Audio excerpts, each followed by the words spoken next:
What's up, guys? This is That One Apple Guy back at it again with another video, and today we are going to be looking at the Galaxy A13 5G in 2025. Now, this phone was released all the way back in early 2022, so it makes this phone 3 years old, 3.5 years old.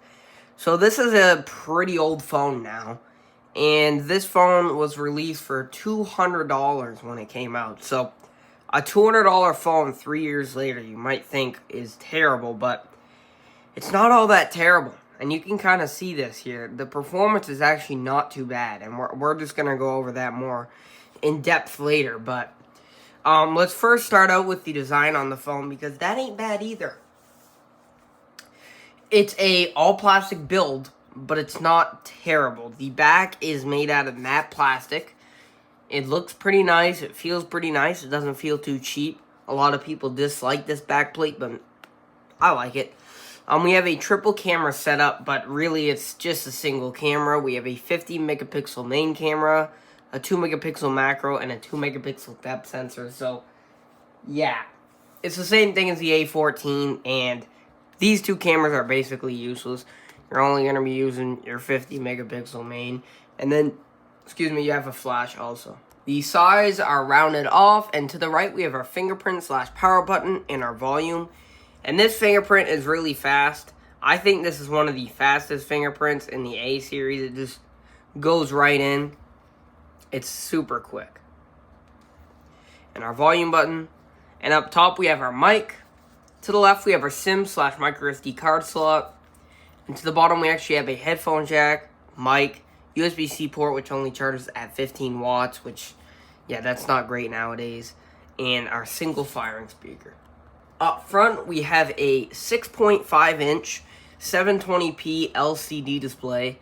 That is not great at all. The display is actually pretty dull with colors, and the resolution ain't great either. It's a 720p panel, but I think it's better than the 720p panels from Motorola. This is a 90 hertz panel, so that's something going for it.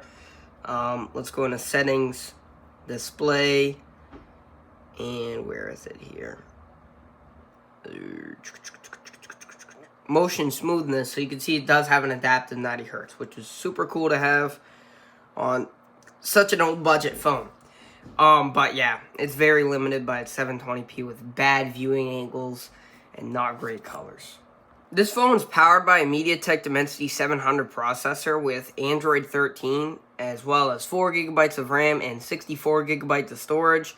Now, it actually runs really great. It's the same processor as the A14, but it's so much faster because it's on Android 13 instead of 15. Now, it is very old software nowadays. It just got an update, though, so it is getting security update still, surprisingly. You can see it did get a security update. I just installed it. It's the April 1st, 2025 security update for One UI 5.1. So let's check for update one more time. Let's see if we have a June or whatever. Nope, so it looks like April, but it's still getting, pretty good security updates, probably for another probably until 2026 maybe. But yeah, pretty old software, but it runs really nice. The Dimensity 700 processor runs really good on this phone. It's super speedy. Android 13 looks old, but it's not that old. It still supports pretty much everything, I believe. If we go into YouTube and start playing a video here, I'll show you that, it has the latest version of YouTube here. And YouTube runs really well with the Dimensity 700 processor. Speakers aren't terrible either. I should probably move this to the left. That has the old volume UI, but if we go into here, we can actually bump this up to 1080p. And there we go. So you're going to be getting that, and you get, I forgot how to do the fast forward on the newer YouTube. This might not be updated to the newest YouTube version, because I don't use this phone. But trust me, it does update to the newest YouTube version. If we go into Play Store here, and I go into Manage Apps, check for updates, you can see all the updates we got, including YouTube. So let's update that and see if we get the new skip. But yeah, anyways, the shade pulls down really quick. It swipes up very quick. Actually quicker than the A16, which is crazy. And the Geekbench score, it's Geekbench 5 because it doesn't run Geekbench 6. But it's not the greatest score in the world. But it performs really well because it's on such an old software. Like, that's what's kind of cool about this phone. You know, it's not the highest end processor. It's not the greatest. 4 gigabytes of RAM, 64 gigs of storage. 64 gigs is not a lot nowadays. But it runs really good because it's on older software. So, I don't know how to fast forward, but it does happen, obviously. You can see you can join the channel. If you guys want to join the channel, members only videos. I didn't make any yet, but yeah. So that's that. Very good processor. Not bad for such an old phone. Very low storage. It's not going to be great to get by with 64 gigs, but you could do it. You're going to be getting a 5,000 milliamp hour battery packed in here, which is pretty nice. But let's go ahead and check out this camera. So again, 50 megapixel main, no OIS, 2 megapixel macro, and 2 megapixel depth sensor. So no ultra wide. So you can see in the camera app, you get 1x, 2x, 4x, and 10x. You can go up here and change to 50 megapixels right there. You cannot zoom in or out on that mode. You do get portrait mode here. You get video, which maxes out at full HD 30, but you can also go to HD 30. And then you get Pro, Panorama, Food, and Macro. So that is terrible. You're not getting time-lapse. You're not getting slow motion. You're not getting super slow motion.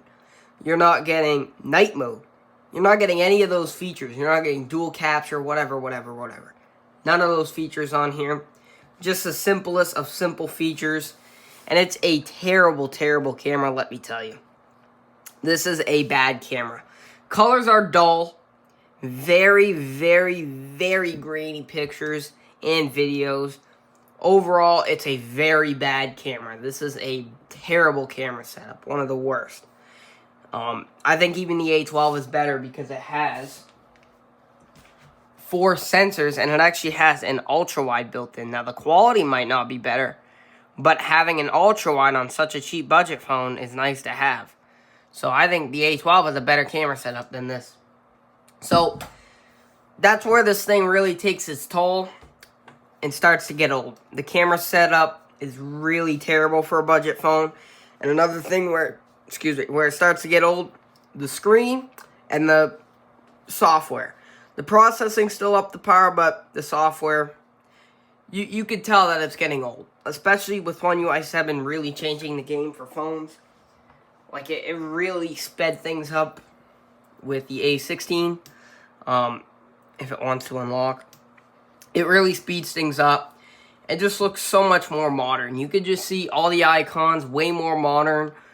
The volume UI way more modern. And again, like the notifications, how it's separate. Like, everything has changed. You can still edit the lock screen on this version, but it's very, very limited. Like, you don't get much customization at all. You can see.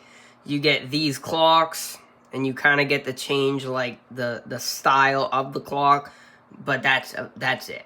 So, like on One UI 7, for instance, you can go into here. You can change everything. So you can go into clock customization. And you can go into here. And you can change the style with tons of different styles. And then you can also change the boldness with this. And you get all these. And you can download more with the Galaxy Store. You get tons of customization on One UI 7 with the clock. So, this phone, yes, it's getting very outdated, but it's super speedy nowadays.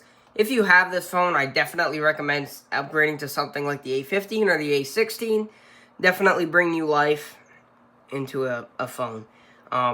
Because this one is getting pretty outdated. But great secondary phone. Thank you guys for watching. Comment, like, subscribe. I'll see you next one. Peace out.